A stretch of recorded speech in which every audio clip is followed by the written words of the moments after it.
Assalamualaikum warahmatullahi wabarakatuh.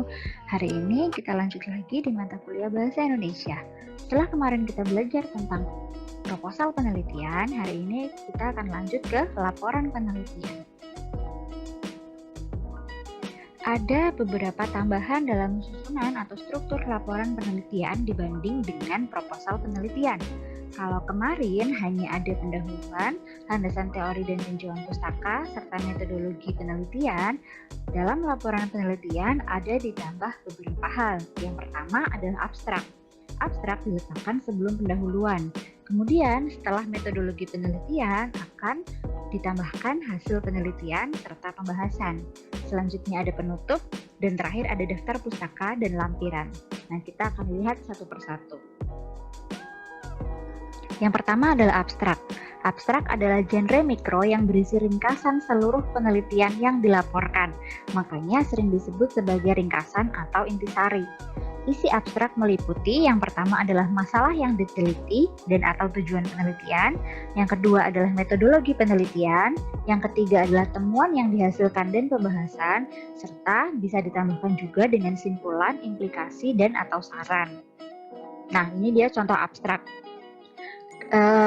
Bagian yang saya tebalkan menunjukkan bahwa ini adalah bagian-bagian yang tadi saya sampaikan. This paper aims to, itu menunjukkan bahwa penelitian ini ditujukan untuk mengetahui implementasi dari penerapan pembelajaran daring selama pandemi COVID. Seperti itu, jadi tujuannya apa? Kemudian yang kedua, this research is descriptive qualitative. Ini menunjukkan metodologi penelitiannya, bahwa penelitian ini menggunakan pendekatan deskriptif kuantitatif.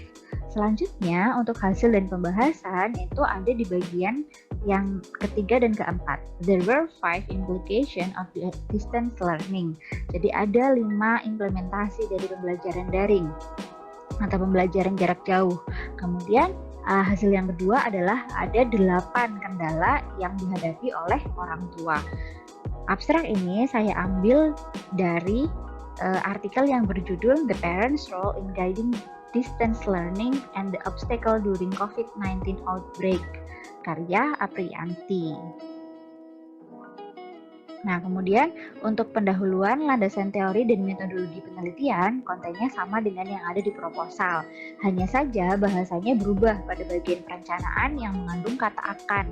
Contoh, penelitian ini akan dilaksanakan pada. Nah, dalam proposal kan disampaikannya seperti itu. Dalam laporan berubah menjadi penelitian ini dilaksanakan pada, karena sudah terjadi.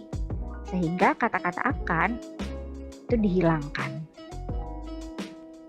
Nah, kemudian dalam hasil penelitian dan pembahasan, genre mikro yang digunakan adalah deskripsi yang pertama atau meliputi laporan untuk menggambarkan hasil atau temuan penelitian, serta diskusi atau meliputi eksplanasi untuk membahas dan menjelaskan hasil atau temuan yang diperoleh. Jadi setelah disampaikan hasilnya, kemudian dibahas. Nah, hasil atau temuan tersebut dikaitkan dengan teori yang dirujuk dan penelitian-penelitian sejenis sebelumnya. Juga memuat tabel, grafik, histogram, gambar, bahkan dan sejenisnya. Jadi hasil penelitian itu memang harus dikaitkan apakah sebenarnya hasil tersebut itu memang sesuai tidak dengan teori yang dirujuk atau dengan penelitian-penelitian sejenis sebelumnya. Bisa juga hasil-hasil yang berupa angka disampaikannya tidak dalam bentuk uraian, paragraf, tapi dalam tabel. Bisa juga dibuat sebagai grafik, histogram, atau disampaikan gambarnya, atau dibuat bagannya, seperti itu. Nah, dari pembahasan dapat diketahui apakah teori yang dirujuk itu dapat memecahkan persoalan penelitian atau dapat menjembatani persoalan yang belum terpecahkan di penelitian sebelumnya. Jadi, dari pembahasannya itu akan ketahuan apakah sebenarnya penelitian kita ini akan bermanfaat atau tidak, atau sebenarnya sudah pernah dibahas di orang lain, di penelitian orang lain yang sudah dilakukan sebelumnya. Nah, ini ada beberapa pilihan kata yang bisa digunakan ketika mendeskripsikan hasil penelitian. Ada kata deskripsi, kemudian ada paparan, ada pajanan, sajian, kemudian ada juga kelompok, mengelompokkan, mengklasifikasikan, menggolongkan, dan sebagainya. Nanti bisa dipelajari lebih lanjut. Kemudian selanjutnya ada beberapa kata dalam tahapan pembahasan. yaitu bahasan, pembahasan, kemudian bisa juga menjelaskan, mencerminkan, menunjukkan, menggambarkan, mengindikasikan, senada dengan, sejalan dengan, atau menyebabkan, berakibat, dan sebagainya. Nah, yang terakhir adalah penutup, menjadi tahapan terakhir pada struktur teks laporan penelitian. Mengandung dua unsur. Yang pertama adalah simpulan yang berisi jawaban langsung terhadap pertanyaan penelitian yang disampaikan pada pendahuluan. Kemudian yang kedua adalah saran, berisi masukan tentang tindakan yang harus dilakukan, baik secara teoritis maupun praktis. Nanti kita akan lihat contohnya. Kemudian implikasi juga terkadang ditambahkan di sini, di bagian penutup, yang berisi konsekuensi logis yang ditimbulkan sebagai akibat dari temuan-temuan tersebut. Nah, genre mikro yang digunakan ada deskripsi, yaitu untuk memaparkan simpulan dan atau meliputi eksposisi, untuk menegaskan bahwa permasalahan penelitian telah dijawab atau bahwa hipotesis tersebut telah benar. Jadi dugaan-dugaan awalnya itu memang betul atau tidak. Nah, ini contohnya kalimat simpulan. Setelah dilakukan penelitian terhadap kesehatan perempuan Samin di Pegunungan Kendeng, Sukolilopati, beberapa poin simpulan dapat dikemukakan sebagai berikut. Nah, jadi ada awalan dulu untuk seperti pembuka bahwa setelah dilakukan penelitian terhadap apa, di mana. Nah, jadi poin simpulannya ada apa saja. Kemudian untuk saran, oleh karena itu penulis menyarankan pemerintah Indonesia untuk mengadakan penelitian secara mendalam terhadap status pulau pasir. Jadi ada saran di situ. Oh, ternyata hasil penelitian ini menunjukkan suatu kondisi tertentu sehingga harus ada penelitian lanjutan misalnya. Dan yang terakhir ada contoh kalimat implikasi. Contohnya misalnya ketika temuan-temuan pada penelitian ini mengandung implikasi praktis bahwa bla bla bla bla. Jadi implikasi praktisnya apa? Oh, ternyata penulis artikel ilmiah dituntut untuk memiliki pemahaman yang cukup. Kemudian mungkin juga penulis artikel dituntut untuk apa lagi? Misalnya untuk memahami bahwa kondisi karakteristik siswa di masa pandemi itu sangat harus diperhatikan atau bagaimana. Itu berbeda-beda tergantung dari penelitian yang kita lakukan.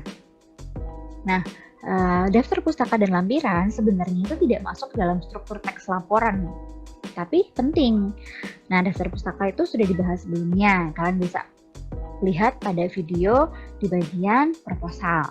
Nah, kalau lampiran itu mengandung pendukung laporan penelitian yang diletakkan di bagian belakang, di luar bab-bab inti teks laporan.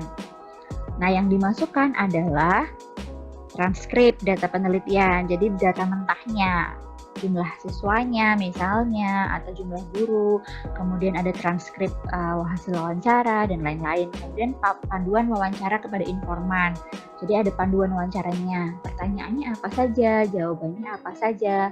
Kemudian ada dokumen yang dijadikan bahan analisis atau rujukan. Misalnya dokumennya adalah rapor atau nilai ujian siswa. Kemudian surat-surat pendukung seperti surat penelitian dari kampus, surat keterangan sudah melakukan penelitian, dan lain-lain. Dan yang terakhir ada gambar atau foto saat pelaksanaan itu dilakukan. Nah, ini ada ringkasan struktur laporan penelitian. Mulai dari bagian depan ada halaman judul, halaman pengesahan, halaman pernyataan, halaman abstrak, kemudian ada kata pengantar, daftar isi, daftar gambar, daftar tabel. Bagian intinya juga tadi mulai dari pendahuluan sampai penutup, sampai bagian akhir ada daftar pustaka dan lampiran.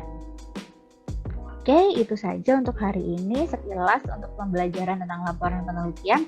Nanti kita bisa diskusi lebih lanjut di Edmodo. Terima kasih, sampai jumpa. Wassalamualaikum warahmatullahi wabarakatuh. Stay healthy, be happy.